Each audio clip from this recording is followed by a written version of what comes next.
It is Thursday, the 26th day of May 2022. Good evening and welcome to Newswatch on Hope TV, where you look and live.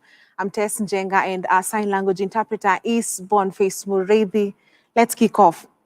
President Uhuru Kenyatta today at State House, Nairobi, received the 18-carat gold FIFA World Cup trophy, which is on a two-day tour of Kenya ahead of this year's November World Cup in Qatar. The trophy was handed to the head of state by legendary Brazilian footballer Juliano Balletti, a World Cup winning defender who is accompanying it on the tour. Tomorrow, the trophy will be on display at the Kenyatta International Conference Center, KICC, for Kenyans to get the rare chance of viewing and have a photo session. The trophy has arrived in Kenya at a time when the country is under suspension by FIFA, with the visit considered a show of good relationship between the country and the world body as they both work together to get the suspension lifted. The FIFA World Cup is the world's most widely viewed sporting event. This time, we have seen growth in both our business and in the communities that we serve.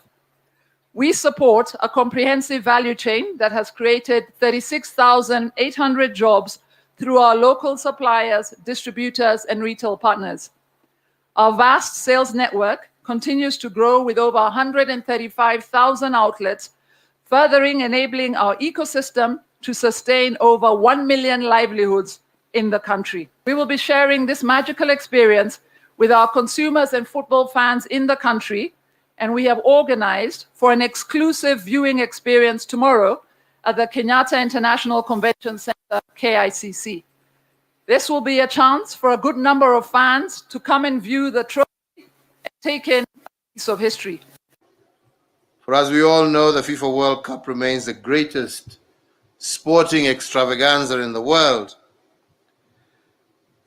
And across the globe, from big cities to small villages, the tournament is followed by every nation and almost every single citizen of the globe enthusiastically across many different parts of the world. So it is therefore, I believe, a moment of honor for Kenya as we officially receive the FIFA World Cup trophy today on behalf of the nation, and to recognize that the presence of the World Cup trophy here in Kenya, now for the fourth time, is without doubt an inspiration to our football fraternity and our youth in particular, giving them an objective to achieve greater football success so that football's top prize may one day hopefully be added to Kenya's trophy collection. Moving on, the National Assembly and the Senate today hosted the 19th National Prayer Breakfast in Nairobi, with this year's theme being transition as the country heads to the general elections in August. President Uhuru Kenyatta, his deputy William Ruto, Chief Justice Martha Koome, speakers of both houses of parliament, national leaders, clergy, invited guests, and visiting dignitaries from other nations graced the annual event, which is traditionally held on the last Thursday of May. During the event, President Uhuru Kenyatta said he intends to pass the unity of purpose mantle to the other generations unbroken as the country gets to elect a new government. Our reporter Kennedy Kimani attended the National Prayer Breakfast and filed for us the following story. President Uhuru Kenyatta has today joined other national leaders, the clergy and other invited guests in the 19th annual prayer breakfast hosted by the National Assembly and the Senate in Nairobi. The theme of this year's event is transition, which is so timely as the country gets to the polls in August so as to elect a new government. Speaking during the event, which is annually held on the last Thursday of May, President Uhuru Kenyatta stated that he hopes the unity of purpose showed during the prayer breakfast will endure in every aspect of Kenyans going forward, and that Kenya will end up much united in this election than in the previous elections. Today, we once again affirm our power of togetherness, where all of us Notwithstanding our political shades, our religious shades, we all come together united in prayer. So my earnest prayer is that this unity of purpose and our shared humanity that has been displayed today will endure in every aspect of our lives going forward. Deputy President William Ruto said he is convinced that this year's election will be peaceful and assured his commitment and that of the Kenya Kwanza coalition in ensuring the process is peaceful. Serving as Deputy President, I may have fallen short of expectations of my boss, His Excellency the President, my good friend. I ask for your forgiveness.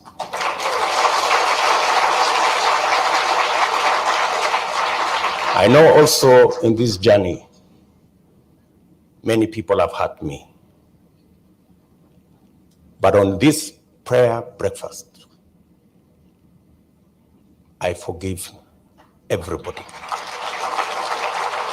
I forgive everybody.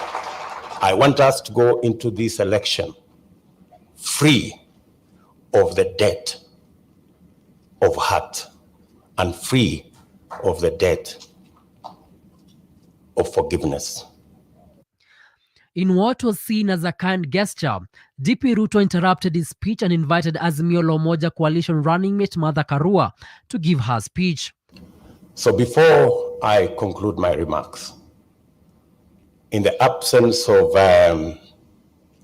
my brother, the Honorable Raila Odinga, who is my main competitor in this election, I'm going to ask my sister, Martha Karua, allow me to break that protocol so that she can come and make some few remarks. Karibu, Martha. Karua said politicians should compete with ideas and not insults so as to reduce the tension that arises during the electioneering period.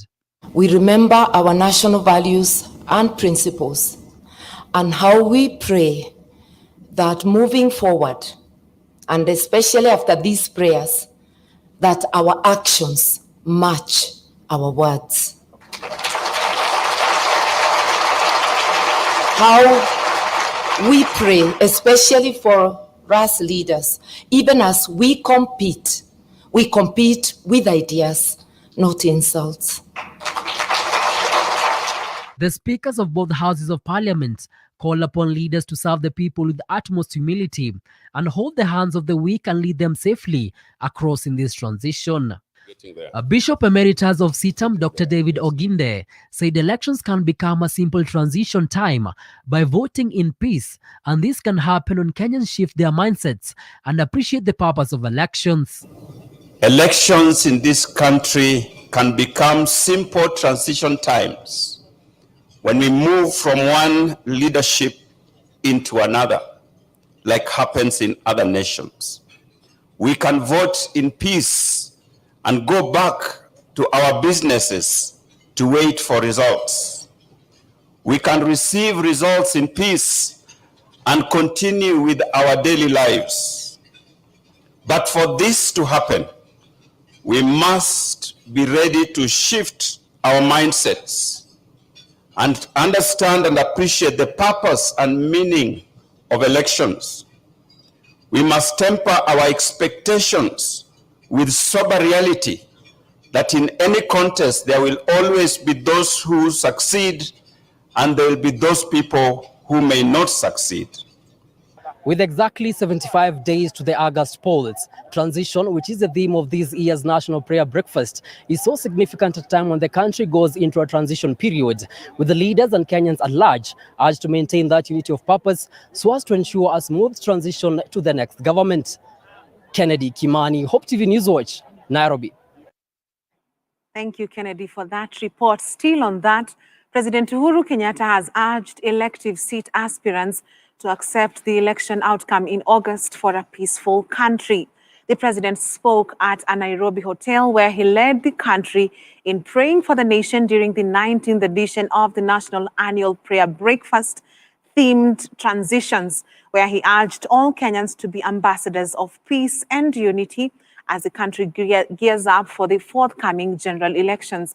During the event, Deputy President William Ruto, who seeks to succeed President Kenyatta, expressed commitment that he and his Kenya Kwanza team will do everything possible to ensure that the August polls are peaceful. Dickens Luvanda breaks down this report. Deputy President William Ruto, for the first time since the burial of the late retired President Mwai Kibaki, publicly met with his boss, President Uhuru Kenyatta. The two met during the 19th annual National Prayer Breakfast meeting at the Safari Park Hotel in Nairobi, where they shook hands in a rare show of events. During the function, which saw several government leaders in attendance, Ruto, who has been in constant verbal fights with his boss after the famous Uhuru-Raila handshake, asked for forgiveness, saying he is human just like anyone else. Serving as deputy president, I may have fallen short of expectations of my boss, His Excellency the President, my good friend. I ask for your forgiveness. Also, in this journey, many people have hurt me. But on this prayer breakfast, I forgive everybody. I forgive everybody. I want us to go into this election free of the debt of hurt. Ruto, who has been on a campaign trail in his effort to succeed President Kenyatta, expressed commitment that he and his Kenya Kwanza team will do everything possible to ensure that the August polls are peaceful, saying that the poll outcome should be respected. I know there is a lot of anxiety in Kenya as to what will happen with the election. I want to speak on behalf of my team and I. Now I want to tell the people of Kenya from this prayer breakfast that we will do everything possible within our power to make sure that the elections are peaceful. Ruto had ambushed Azimio Oka presidential running mate Martha Karua after he invited her to make a speech, considering that Ruto's main challenger in the August 9th polls, Raila Odinga, had been represented by Karua in the meeting. In the absence of my brother, the Honorable Raila Odinga, who is my main competitor in this election, I'm going to ask my sister, Martha Karua. I just want to remember that somewhere in the Bible, I'm not good in quoting, so don't expect the verse. It is said, prayers without action is not real. So how I pray that our prayers are matched by our actions. When he stood to make his short speech, President Kenyatta emphasized on the need for political candidates to accept the outcome of the elections, noting that there can only be one winner in every competition. And to wish each and every person who is vying the best of luck, knowing that there will only be one winner, as we have been told. And our prayer is that we shall accept and be able to move forward and live to fight another day. I believe that whoever will be elected in this election, it will be the will of God, and we will respect. On a lighter note, Kenyatta welcomed the wishes made by his deputy that he retires comfortably after leading the country for a total of 10 years and leave the country to his successor. And President Uhuru Kenyatta, as you head to retirement, is my prayer that God will give you every aspiration of your heart. With the grace of God, I do hope the prayers of Mheshimiwa William Ruto come true. I'm really looking forward for a lot of peace and enjoyment in the years to come. So with God's grace, tutakuwa tunaonana huko mbele. Deacon Sulvanda, Hope TV News Watch. Indeed, a great breakfast. Thank you, Dickens, for that report. Moving on, the Azimio la Umoja One Kenya Coalition flag bearer Raila Odinga on the second day continued with his political tour of Western Kenya region, making stops at various points in Busia County. Odinga urged his supporters to rally behind the Azimio ticket, promising to lead the region into economic transformation by improving bilateral relationship between Kenya and neighboring Uganda. Grace Ongoy has more.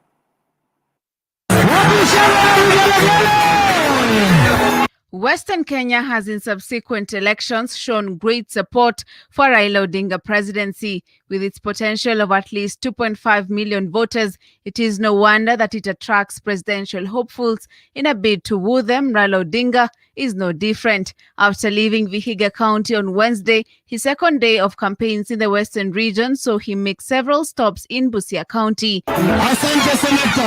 Addressing residents, Odinga reiterated his commitment in strengthening bilateral relationship between Kenya and neighboring Uganda in bid to open up the economy through a special export zone. Tunataka tufungue mpaka Kenya na Uganda, tumarishe uhusiano wetu.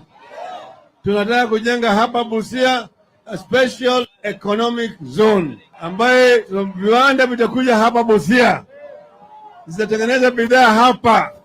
Soko kubwa iko pande hii, Uganda, South Sudan, DRC Congo, Rwanda, Burundi na Tanzania. Sio? Raila promised a raft of social welfare programs tailored to meet the needs of the residents, including improving the infrastructure of the country, which relies heavily on farming, to ease transportation of farm produce to the market. Such infrastructure includes the construction of Busia and Malaba bypasses and revival of sugar factories. Ameongea juu ya mambo ya barabara, kuleta Busia bypass na Malaba bypass, ili congestion ambayo inakuwa hapo mara kwa mara itolewe, isikue pale, ambayo inaleta inconvenience ndani ya mji ya Busia na mji ya Malaba. Vivyo kuna mabarabara mingi ambayo ameweka hapo na tunataka iwekwe lami. Tunajua vile shida hapa, mambo ya viwanda, mambo ya sukari, kiwanda ya sukari sisi tunajua yale yote ambayo yanatakifanyika hapa. Mambo ya maji tunajua. Mara kwa mara tumeongea hata na gavana ambaye anaondoka, Sospito Jamong.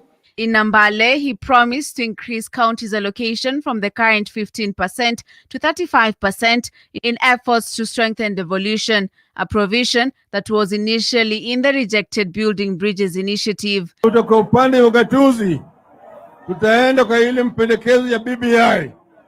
Tutazidisha pesa ambayo inakuja mashinani kutoka 15% hadi 35%. Ili pesa hii ya hapa chini ya kutosha, ya kutoa huduma kwa wananchi. Sawa. The Azimio flag bearer yet again reiterated his intention to work with people with disabilities, PWDs, as part of his campaign team. Disability is not inability. So we'll be able to respond to the needs of our disabled people and to empower them so that they can make their contribution to nation building. Sawa. Grace Ongoy, Hope TV News Watch.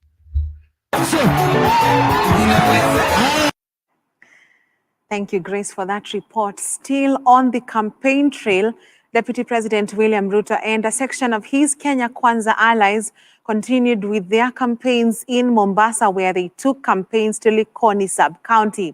Flanked by Kithure Kindiki and a host of coastal UDA leaders, the team pledged to ensure port operations in Mombasa benefit locals as part of Kenya Kwanza's plan to uplift residents, as was the case before if elected.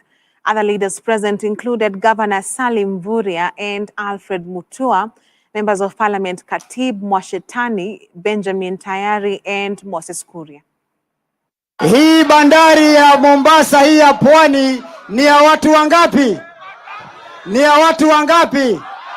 Wa kwanza ni Ali Hassan, wa pili ni Uhuru Muigai, wa tatu ni Raila. Hivi mimi nauliza, sisi ni wapumbavu eti wataturegeshea na wao ndio wako nayo? Alafu hawa watu wa Azimio wanazidi kutuudhi zaidi. Yule Katerina ambaye ameharibu Mombasa, yule Katerina ambaye amegeuza hiyo kaunti kuwa mali yake, yule Katerina ambaye amenyima hawa vijana wetu kazi, yule Katerina ambaye amekula tenda zote yeye na familia yake, eti leo katika serikali ya Azimio yeye awe waziri wa ardhi.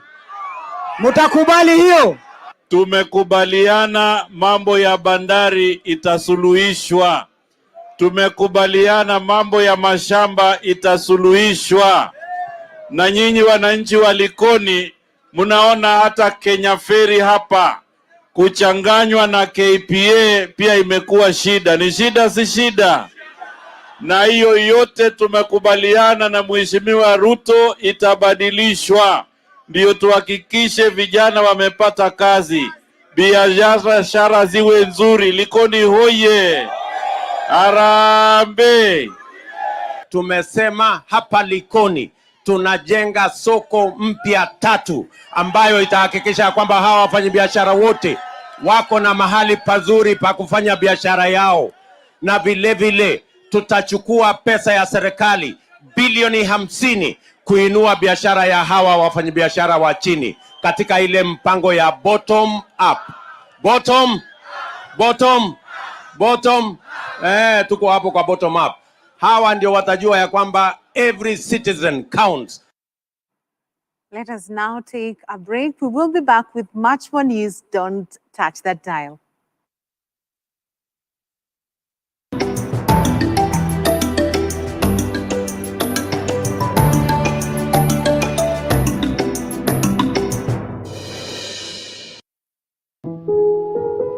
Mental health is a matter of concern across the world, affecting people of all ages. I finished campus, I got some jobs. They were all messed up because of alcohol drinking. Nilikuwa mraibu wa bangi, nilikuwa mraibu wa miraa, nilikuwa mraibu wa pombe. 1 out of 4 persons who seeks health care in the country has a mental health condition, with depression being the most common. We had a lot of people being laid off from their workplaces. There was also the issue of domestic violence. We had to deal a lot with that. Stigma and lack of understanding of the disorder are the major barriers to seeking help in promoting better mental health. So how then can we change this? Dolly Murigi has this story compiled for you this Friday at 7 p.m. and 9 p.m. on surviving mental illness, only on Hope TV.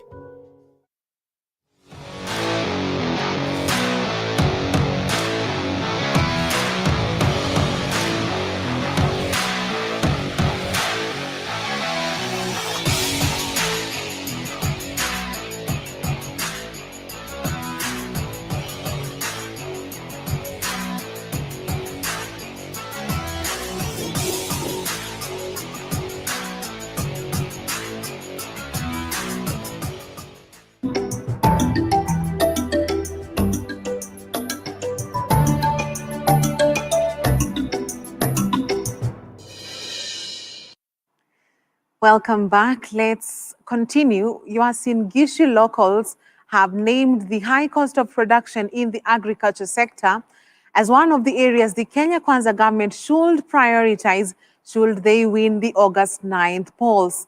The locals who spoke during a Kenya Kwanza economic forum in Eldoret town said the next government must focus on reducing allocating funds to provide subsidies on farm inputs, as well as increase maize prices to at least 3,500 Kenya shillings per 90 kilogram bag. They also called for the setting up of coolers for potato farmers. Kenya Kwanza running mate Rigathi Gachagua, who graced the economic forum, said all issues raised by locals will be incorporated into a charter that the coalition leadership will publicly sign as a commitment to implement it. Tuko na shida ya mahindi na ngano na mambo ya livestock. Kwa hivyo mambo ya mahindi, tungependa mahindi serikali ikichukua itatununulia sisi na shilingi 3,500. Na ndio ikuje 3,500, tunataka fertilizer serikali wafanye subsidy iwe 1,800. Na tungependa mambo ya kodi kwa mambo ya madawa na mambo ya matrakta na spare itupiliwe mbali. We need a deliberate discussion between the national government and the county government in the maize sector so that we increase the subsidy for the farmer in collaboration between the national government and the county government.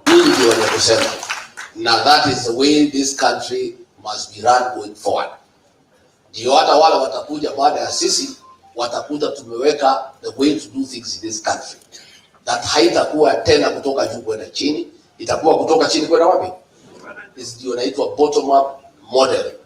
Na sio kwa uchumi peke yake, ni kwa kila kitu, hata kwa uongozi. Hata wale watu mnachagua MCAs, mkalize hao chini, muambie what you expect from them. Yule mjumbe mnachagua, msipigie tu kura namna hiyo, utatufanyia nini? Kuweke mkataba. Gavana anakuja huyu koti moja, aulizwe ni nini utatufanyia. Now, the Director of Criminal Investigations, DCI, George Kinoti, today held a press briefing on 2 suspects believed to be part of a cross-border wildlife and heroin trafficking syndicate. The Kenyan and United States governments have put a total of $2 million reward for information that may lead to the apprehension of the 2 suspects. The 2, namely Abdi Hussein Ahmed and Badru Abdul Aziz, are wanted for allegedly trafficking heroin into the United States and smuggling wildlife destined for international markets out of Kenya and Uganda. The U.S. Fish and Wildlife Service and the U.S. Drug Enforcement Administration seek the apprehensions of fugitives Ahmed and Saleh for their alleged involvement in an international organized criminal network that trafficked wildlife from Africa and sought to traffic illicit drugs to the United States. For decades, the United States has partnered with Kenya to protect wildlife and natural resources.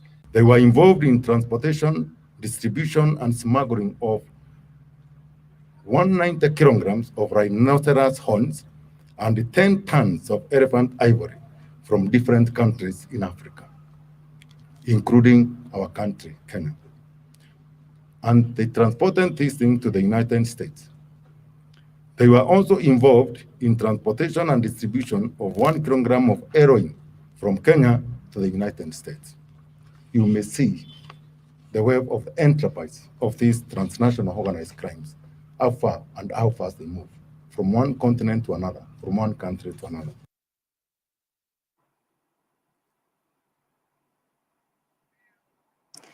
The National Authority for the Campaign Against Alcohol and Drug Abuse, NACADA, is organizing a 4-day medical camp for persons using drugs in the community.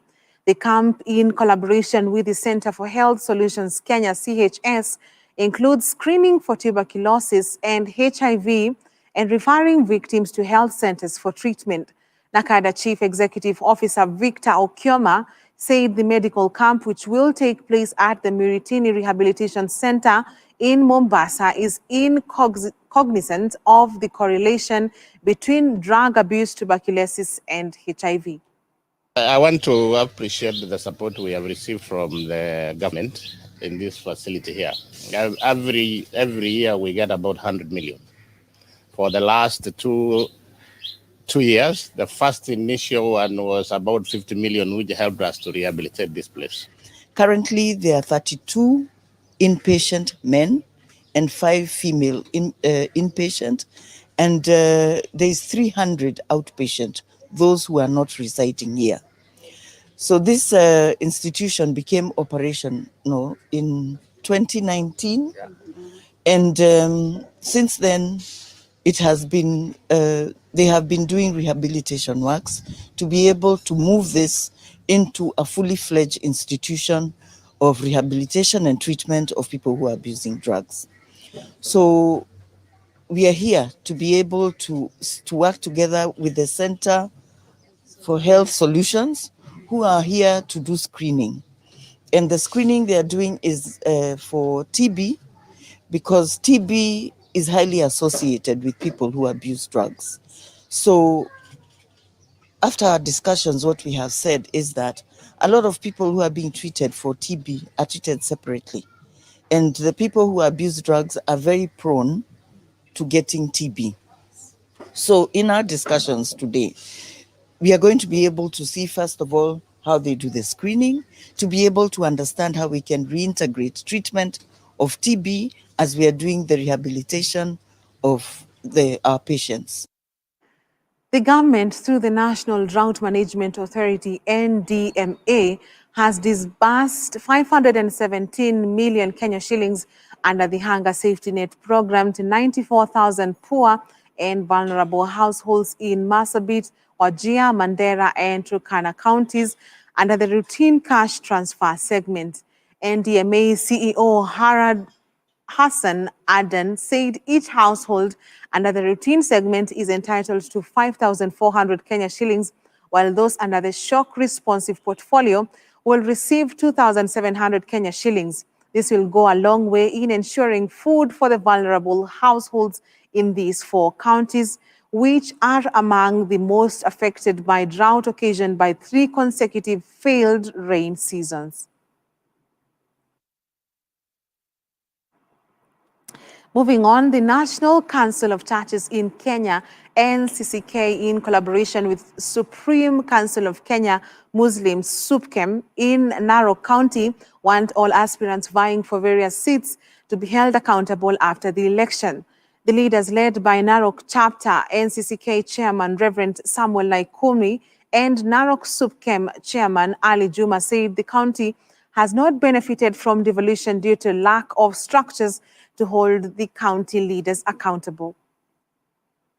This team also looked at addressing harmful and retrogressive sociocultural practices like FGM, early marriages, teenage pregnancies, and gender-based violence, and again, improving accountability in management of county revenue and resources. We had a long day deliberation, and we just want to say that religious leaders are coming together with community leaders to come up with a manifesto that we will present to the new leadership that is coming. And again, also the aspirants. Many a times what we see around, people in campaigns, they don't really have an agenda. Kwa nini tuwe na mkataba na wao? Kwa sababu sisi tunajua pesa ambayo imeingia ndani ya hii county, tunaona kama hakuna kitu imetusaidia. Hebu tuulizane, hii hospitali pesa inajenga inatoka wapi? Tuulizane hii lami kidogo ambayo tumeona ndani ya town imetoka wapi? Tuone stadium imetengenezwa na nani? Hii kazi yote, daraja iko hapa chini ya prison, ambayo ile daraja kubwa ikifungwa hakuna pahali tunaenda. Kila kitu, hiyo daraja inatengenezwa na nani? Sasa kila kitu kama inafanywa na national government, mwaka 10 leo tunakaa tunajiuliza sisi tumefanyiwa nini? Now, across our borders, an investigation has been opened to determine the causes of the fire that completely covered the area of the Sudanese port, located nearly 800 kilometers northeast of Khartoum, with smoke. The fire, which started on Wednesday on the docks of the port of Sakin, a commercial crossroads of East Africa on the Red Sea, has been brought under control. A commission has also been formed to determine the losses suffered by the second largest port in Sudan. Sudan's Red Sea ports are the transit point for imports and exports from Sudan, Chad, Ethiopia, and the Central African Republic, as well as oil from South Sudan.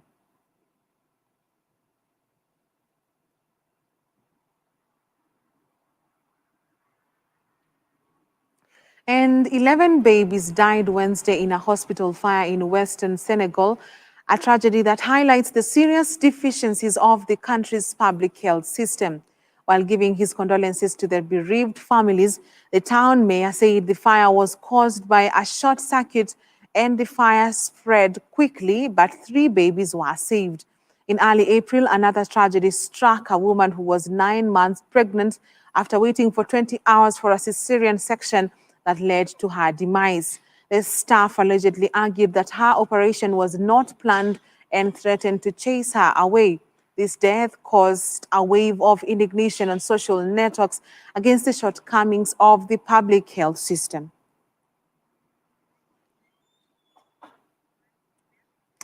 On that unfortunate note, let's take another break on Newswatch tonight. We will be back with business news.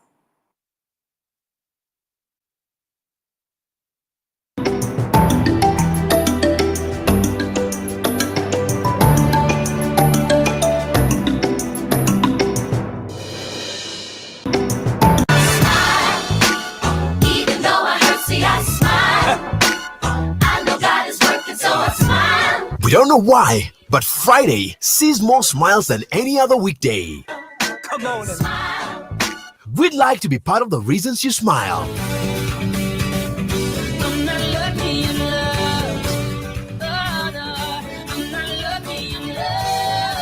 Every Friday at 11:30 a.m.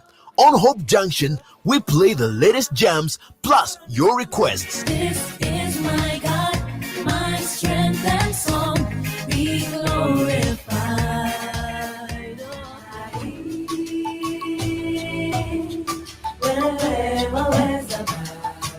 If your favorite song tells your story better, let the whole world hear it.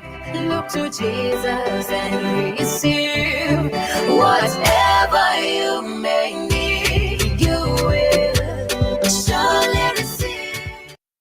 Hope TV is where you look and live, with an excellent selection of the best Christian programming consisting of local and international content of inspirational stories, talk shows, Bible commentary, youth, health shows, children entertainment, contemporary gospel music, extended times of worship, live broadcast, news, movies, drama, Christian ministry programs, and so much more.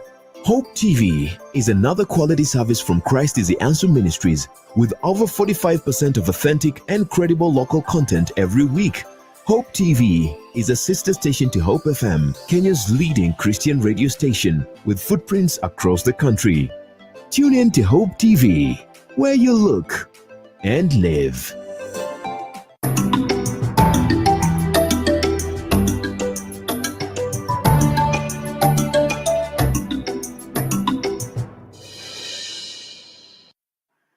Welcome back. Let's take a look at business. President Uhuru Kenyatta has officially opened the landmark CBK Pension Towers in the Nairobi Central Business District. The president commended the CBK Pension Fund for tapping from local human capital, noting that the professionals that were entrusted to put the towers together as architects, quantity surveyors, and engineers were all young Kenyans. Kenyatta is the first Kenyan president to institutionalize a framework for supporting senior citizens through the Inua Jamii program that currently has over 1 million beneficiaries in recognition of their contribution to the development of the nation. According to the CBK chairman, Professor Dominic Mwanja, the towers leaning in the opposite direction of the building represent 2 retired individuals facing opposite directions with the pension towers, pension fund and the CBK in between as the anchor and support of the retirees. As we were walking, I mentioned to you that I think the building, the neighborhood, including your office, I think we have a hard task to deal with. Because for us to cope with these standards, it might not be very easy, but we are up to the task. We are going to do our best. The building itself is impressive, a landmark, but I think it's easy to forget the many small things that made it possible. These include, for instance, the monthly contributions of all the CBK staff. It's small, it's monthly, but it builds into such an imposing building. that one of the best measures of how progressive a country is how it treats its older citizens. And I do believe by that measure, Kenya has over the last decade dramatically improved the way we treat our senior citizens. I am indeed most proud to be the first Kenyan president to institutionalize a framework for supporting our senior citizens through the Inua Jamii program that today has over 1 million beneficiaries in recognition of their contribution to the development of our nation. So I'm therefore most pleased to see many of the retirees of Central Bank, who are the owners of this towering landmark, amongst us here today. And alongside them, we also have second and third generation Central Bank staffers who are continuing the proud work that was begun by the generation who are the owners of this building. This is what makes this building unique. Beyond the impressive glass, steel, stoneworks, this building is the fruit of decades of dedicated service to the nation and a towering symbol of a legacy of good works and proof of the wisdom of investing in the future.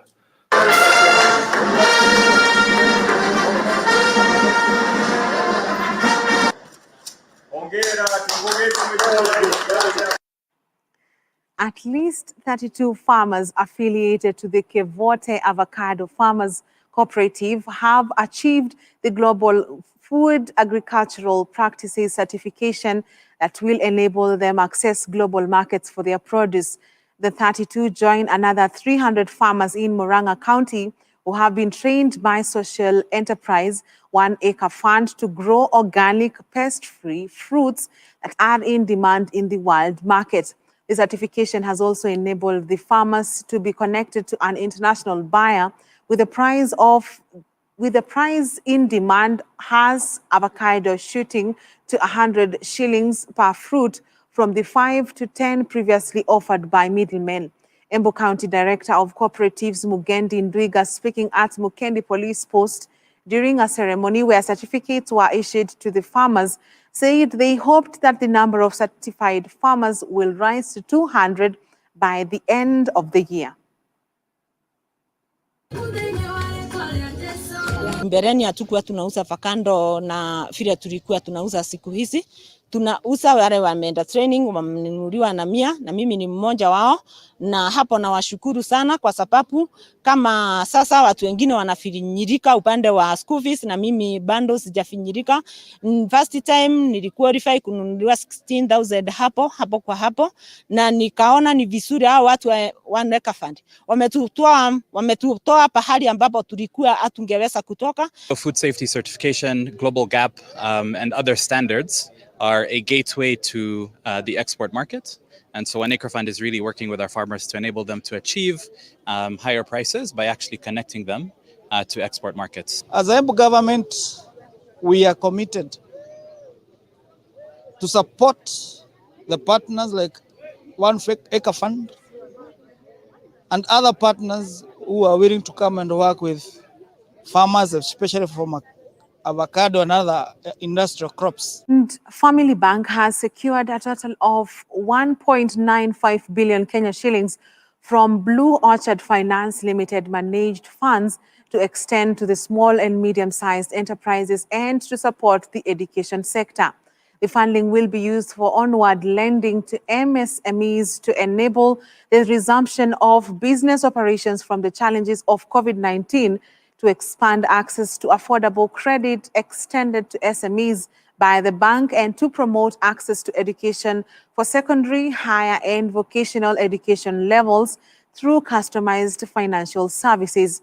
This year, the bank acquired 1.5 billion Kenya shillings loan portfolio guarantee facility from the African Guarantee Fund to increase lending to small and medium-sized enterprises, women-led businesses, and climate-friendly investments.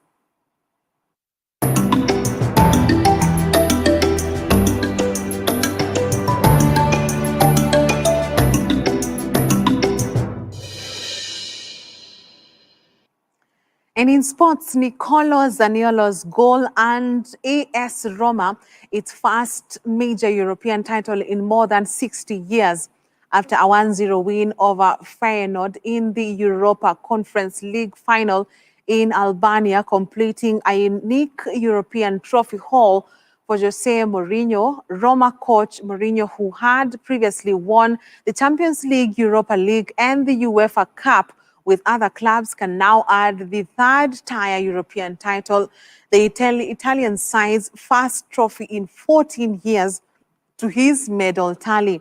AS Roma has lost its two previous continental finals, defeated by domestic rival Inter Milan in the 1991 UEFA Cup and dropping a penalty shootout to Liverpool in the 1984 European Cup final in its home stadium. Back in Kenya, Nzoia Sugar AFC will play host to KCB FC over the weekend in Bungoma County as the end of the 2021-2022 FKF Premier League season edges closer. KCB are currently sitting 8th on the log, amassing 43 points after playing 31 matches, while Nzoia Sugar are 15th within 30 points after playing the same number of matches. Commenting on the upcoming match during a training session at the Ruaraka Sports Club, KFC assistant coach Godfrey Oduor admitted that last weekend's triumph over Nairobi City Stars has boosted the team's confidence and the players are looking sharp ahead of the weekend's encounter. KCB forward Derek Otanga, who is also the league's top scorer, having found the back of the net 14 times in this campaign, says he feels the pressure to score more goals and claim this season's golden boot. Sasa hii naweza sema tumeprepare vizuri. Ukiangalia vile watu wana train, at least ka confidence kamerudi, morale iko juu na believe to get positive results over the weekend. Pressure naweza sema lazima inipe pressure juu ukiangalia watu wananifuata pia wako karibu kunifikia, so pressure ni lazima, nitatry niongeze ndo at least wasinipate. Ukiangalia vile tulikuwa tumeperform, tulikuwa tumeenda I think ni 14 games bila kushinda, so it was I think ilikuwa moral, ilikuwa inafaa to boost. Hiyo win imetuboost sana. Tulikuwa nafaa to win. Ukiconsider pia wanaitanga ni kama derby. So kushinda such a match, it was very important for us. The previous match, the last match against City Star was very important for us. At least we needed it to see how best we can finish our season. So it gives us the morale that we need to face our next opponent, which is Nzoia at their backyard in Bungoma. Nzoia is a good team. The fact that they were trying to fight a relegation battle down there doesn't mean that it's a bad team. It's a good team. So it's a team that will be going to play against them, knowing that we need all our energies, we need all our concentration, we need all our players to be present. Well, we have come to the end of Newswatch tonight. On behalf of the whole team, thank you for watching. I'm Tess Njenga, and our sign language interpreter is Boniface Murithi. Have a good night and God bless you.